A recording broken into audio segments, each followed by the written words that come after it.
Hello, good morning all of you. Seventh English medium science की class. आपका बेटा lesson 3 चल रहा है, ट्रांसपोर्टेशन ऑफ सब्सटेंसेस, जिसके अंतर्गत आपको बहुत सारी चीज़ें आपको बता दी थी इस लेसन के अंदर मैंने। और हार्ट के बारे में भी लास्ट लेक्चर में बताया था मैंने आपको, हार्ट के इस पूरे स्ट्रक्चर के बारे में। अब आपका जो है हार्ट के बाद हार्ट्स में आपने देख लिया ऑरिकल्स, वेंट्रिकल्स, वाल्व्स क्या कहाँ पाए जाते हैं, सेप्टम क्या है। सेप्टम के बाद आपने सम ब्लड वेजल्स भी जान लिया क्या होते हैं। सम ब्लड वेजल्स के अंदर आपने देखा कि आपका होता है vena cava, pulmonary artery, pulmonary vein and aorta. आज का टॉपिक है heart beat. Heart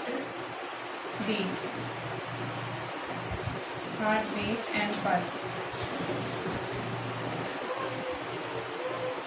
heart beat and pulse. अब हार्ट बीट आप क्या कर सकते हैं, तो इसमें आप ऐसे लिख सकते हैं, कॉन्ट्रैक्शन एंड रिलैक्सेशन। तो यानी आप ऐसे लिख सकते हैं, the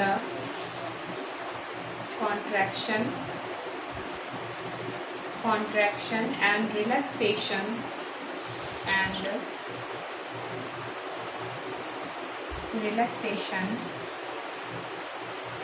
follows a rhythm.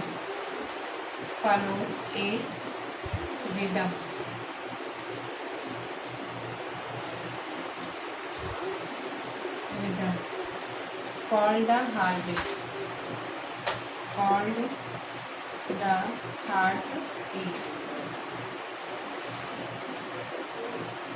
Heartbeat. तो आप इस तरीके से समझा सकते हैं कि हार्टबीट क्या होती है। तो हार्टबीट के बारे में ये क्लियर कर सकते हैं, जैसे the contraction and relaxation follows a rhythm called the heartbeat.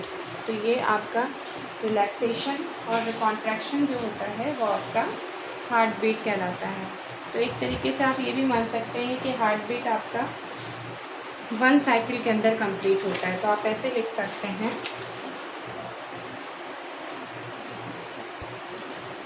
It is one complete cycle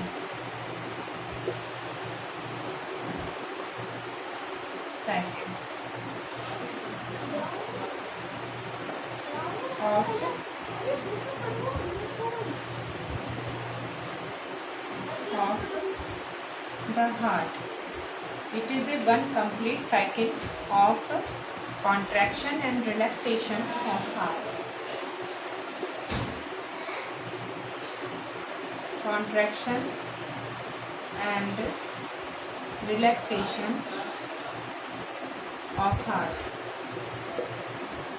तो ये आप हार्ट के अंदर रिलैक्सेशन और कॉन्ट्रैक्शन दोनों प्रोसेस होते हैं, ये आप बता सकते हैं। रिलैक्सेशन के अंदर एक तरीके से रिलैक्स हो जाते हैं, और इसमें कॉन्ट्रैक्शन के अंदर आप यानी उस हिसाब से उसको कॉन्टैक्ट के अंदर लेते हैं। तो ये इस तरीके से आप बता सकते हैं उसके अंदर कि क्या है। नेक्स्ट यानी हार्ट बीट आपकी कॉन्ट्रैक्शन और रिलैक्सेशन की जो होती है। अब our heart normally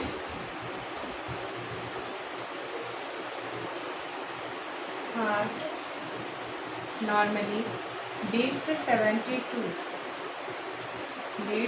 72 times per minute.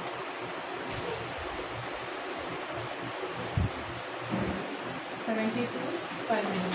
तो इस तरीके से आप समझा सकते हैं। तो हार्ट बीट जो है आपकी 1 मिनट के अंदर 72 टाइम्स जो है बीट्स करती है। तो ये तो आप अपने यानी कि पल्स को अपने सुन भी सकते हैं। Pulse is the throbbing sensation of an artery at each heart beat. इसमें आप ये भी बता सकते हैं। एंड हार्ट बीट का जो यूज़ करते हैं इंस्ट्रूमेंट वो है स्टेथोस्कोप।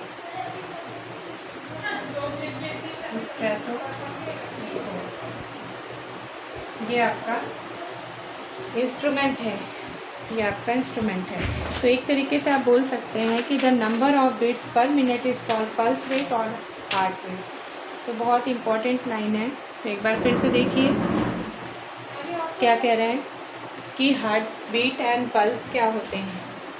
तो आप यहाँ पर ऐसे लिख सकते हैं कि हार्ट बीट क्या है, तो the contraction and relaxation follows a rhythm called the heart beat. Heart beat किसे कहते हैं, यानी कॉन्ट्रैक्ट जो रिलैक्सेशन, कॉन्ट्रैक्शन मतलब यूँ और रिलैक्सेशन मतलब फुल, एक पंपिंग की तरह होता है, एक बार फूलता है एक बार पिचकता है, एक बार फूलता है एक बार पिचकता, देन हार्ट इस तरह से पंप करता रहता है। तो दो तरीके से जब उसका पूरा यानी सिकुड़ना सा हो जाता है तो वो कॉन्ट्रैक्शन है, और जब यानी इस तरह से जब खुलता है वो, तो वो रिलैक्सेशन है। फॉलोज ए रिदम, ये एक तरीके से धड़कन होती है हमारी, ये इस तरह से रिपीट बार बार ये प्रोसेस हमारे बॉडी के अंदर पूरी लाइफ ये चलता रहता है, कभी कम कभी ज़्यादा।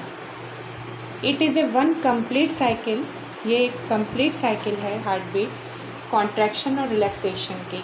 और अपना हार्ट जो है नॉर्मली 1 मिनट के अंदर 72 टाइम्स हार्ट बीट उसकी हम देखते हैं, मेज़र किए हुए हैं 72 times. And the measuring the instrument called stethoscope and used by doctor. तो ये डॉक्टर जो यूज़ करते हैं इंस्ट्रूमेंट, वो स्टेथोस्कोप होती है, जिसके द्वारा हम आप जो है किसी की हार्ट बीट को सुन सकते हैं। इसके बाद अगर हम पल्स की बात करें तो आप ऐसे लिख सकते हैं, पल्स क्या होता है। पल्स की डेफिनेशन, हार्ट बीट को आप एक तरीके से यहाँ रख के, चेस्ट पे अपने हाथ रख के तो आप सुन सकते हैं हार्ट बीट। एक अपनी हाथों की कलाई है, रिस्ट है, जिसको यहाँ पर आप हाथ रख के कलाई के पास, ये इस तरह से कलाई में यहाँ रख के हाथ सुन सकते हैं। उस चीज़ को महसूस कर सकते हैं, कंपन को, वो जो कांप यानी बार बार जो रिदम सी होती है ना उस चीज़ को, तो आप एक तो रिस्ट पे और एक चेस्ट पे फील कर सकते हैं। एंड जस्ट आपका फिर है pulse rate. What is the pulse rate? That is the number of used by doctor, ये आप लिख सकते हैं, and the pulse rate. Pulse rate क्या है, तो देखिए, the number of beats per minute,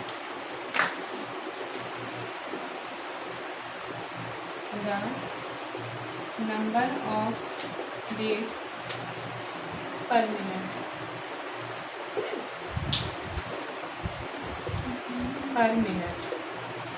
number of beats per minute आपका वो कहलाता है pulse rate of the heart rate और द हार्ट रेट। तो उसे हम कहते हैं the number of beats per minute is called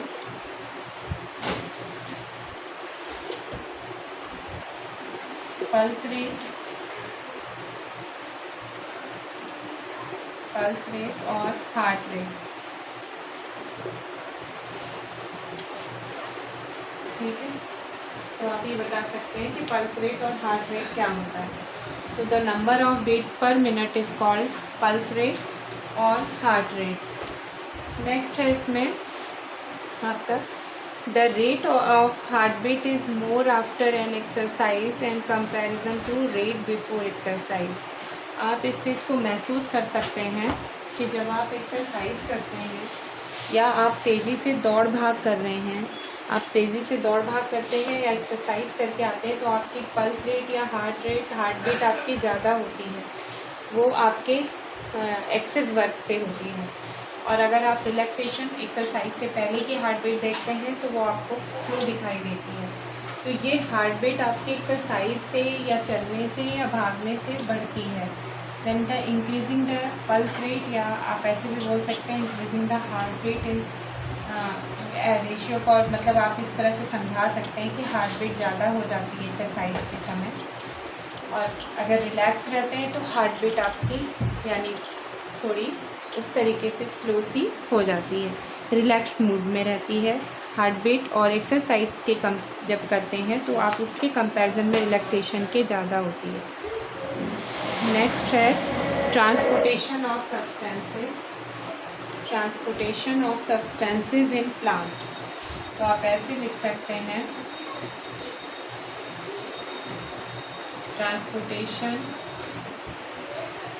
transportation of substances in plant.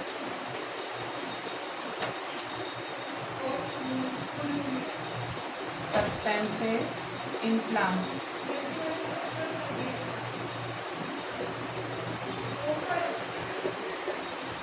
Substances in plant. तो इस तरीके से आप लिख सकते हैं transportation of substances in plants. अगर इसकी बात करें तो देखते हैं इसमें क्या क्या है transportation of substances in plants में। तो आप कह सकते हैं एक तो जाइलम होता है प्लांट्स के अंदर,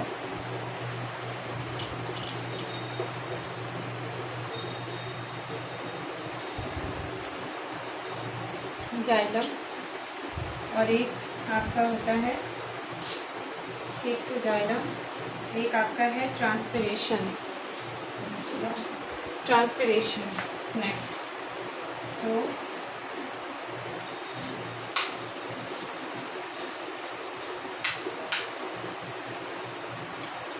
ठीक है, और फ्लोएम भी है आपका पार्ट, तो फ्लोएम भी लिख सकते हैं जाइलम के साथ साथ। हाँ,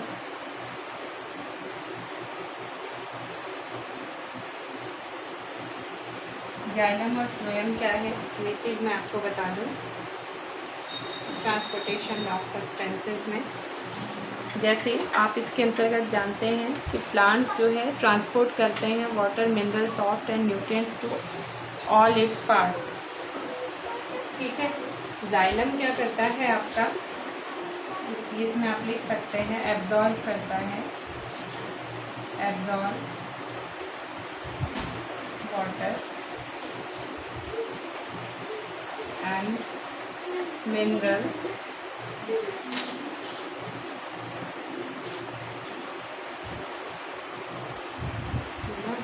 वाटर और मिनरल सप्लाई, आप ऐसे लिख सकते हैं इसको, सप्लाई करता है, सप्लाई वाटर एंड मिनरल्स। तो ये आप लिख सकते हैं कि ये सप्लाई करता है वाटर एंड मिनरल्स का, और ये वाटर और मिनरल्स जो है एब्जॉर्ब किए जाते हैं, absorb by roots from soil. तो आप इस तरह से लिख सकते हैं जाइलम का क्या काम होता है प्लांट्स में। ट्रांसपोर्टेशन वाली बात के अंदर आप समझा सकते हैं कि ट्रांसपोर्ट जो होता है सब्सटेंसेस का प्लांट के अंदर, वो आपके वाटर, मिनरल्स, सॉल्ट्स जो भी होते हैं वो पूरे पार्ट्स के, प्लांट के पूरे पार्ट्स पर पहुंचाए जाते हैं। तो सप्लाई का जो काम करता है ना, वाटर और मिनरल्स का जो सप्लाई का काम करता है वो है जाइलम, और ये एब्जॉर्ब, जो वाटर एंड मिनरल से एब्जॉर्ब होते हैं रूट के द्वारा, और कहाँ से, सॉइल से। एंड इसके बाद ट्रांसपिरेशन के अंदर आप बोल सकते हैं absorption and transportation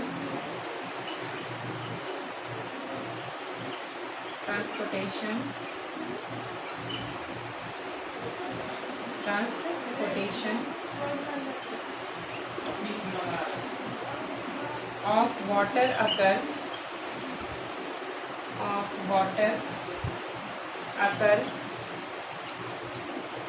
with the help of process called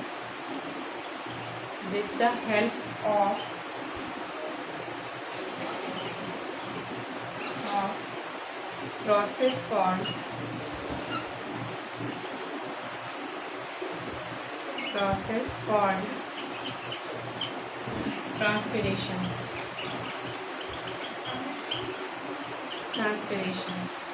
तो ये आप इसके अंदर लिख सकते हैं, एक बार फिर से देखिए, व्हाट इज़ ट्रांसपिरेशन प्रोसेस। तो आप लिख सकते हैं absorption and transportation of water occurs with the help of process called transpiration.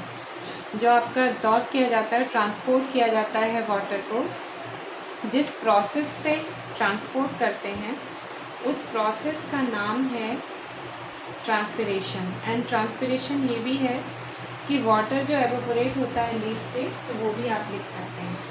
तो इस तरीके से आप लिख सकते हैं कि ट्रांसपिरेशन का एक काम और है, which water evaporate from the surface of leaf, यानी आप ऐसे लिख सकते हैं, in this process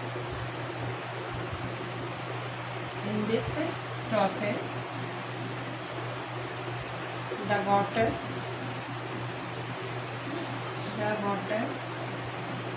evaporates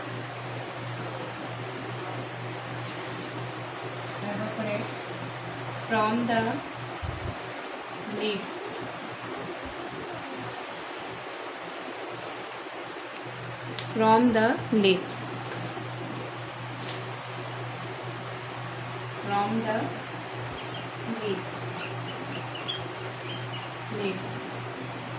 In the form of water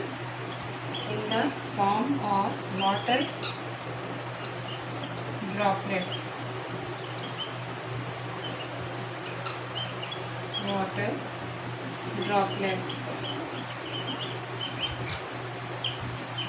water droplets. तो ट्रांसपिरेशन आपका दो तरीके से आप डिफ़ाइन कर सकते हैं। एक तो आपने डिफ़ाइन किया कि absorption and transportation of substances, फिर आपने डिफ़ाइन किया, यानी इसके अंदर आप अगर देखें तो आप प्लांट्स के अंदर बात करते हैं transportation of substances in plants. तो प्लांट्स में आपका जाइलम पार्ट जो है वो क्या करता है, जाइलम पार्ट जो होता है वो क्या करता है, जाइलम करता है सप्लाई वाटर एंड मिनरल्स जो एब्जॉर्ब किए जाते हैं रूट से। कहाँ से एब्जॉर्ब होते हैं, फ्रॉम सॉइल से। तो ये जो काम हो रहा है ये जाइलम के द्वारा पूरे प्लांट्स के पूरे हर पार्ट तक पहुंचाता है। ट्रांसपिरेशन क्या है, ट्रांसपिरेशन है absorption and transportation of water occurs with the help of process. जो एब्जॉर्ब किया गया, जो ट्रांसपोर्ट किया गया वाटर का, वो जिस प्रोसेस के द्वारा होता है उसका नाम है ट्रांसपिरेशन। तो आप ऐसे भी कह सकते हैं, इन दिस प्रोसेस जाइलम अकर, ठीक है, इन प्लांट्स। ट्रांसपिरेशन का दूसरा आप प्रोसेस का इसमें दूसरा आप एक वर्ड समझा सकते हैं, इन दिस प्रोसेस, यानी एक तरीके से ये प्रोसेस और कैसे प्रेजेंट किया जा सकता है। तो वो देखें, in this process the water evaporates from the leaves in the form of water droplets also called transpiration.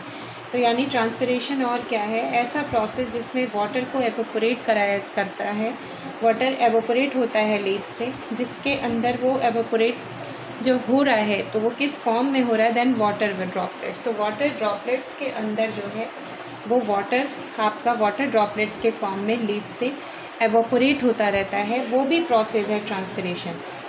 Then the transpiration depend on the absorption and transportation and also आपका evaporation from the leaves and the form of water droplets is also called transpiration. तो इस तरीके से आप समझा सकते हैं। इसमें और भी है थोड़ा सा पॉइंट बेटा जो हम नेक्स्ट पढ़ेंगे, और भी आपके प्रोसेस हैं ऑस्मोसिस के बारे में, तो वो क्लियर कर देंगे। फिर उसके बाद आपके 2-3 टॉपिक और बच रहे हैं, तो जितना पॉसिबल हो रहा है उतना मैं आपको दे रही हूँ, बाकी नेक्स्ट वीडियो में। Okay, bye.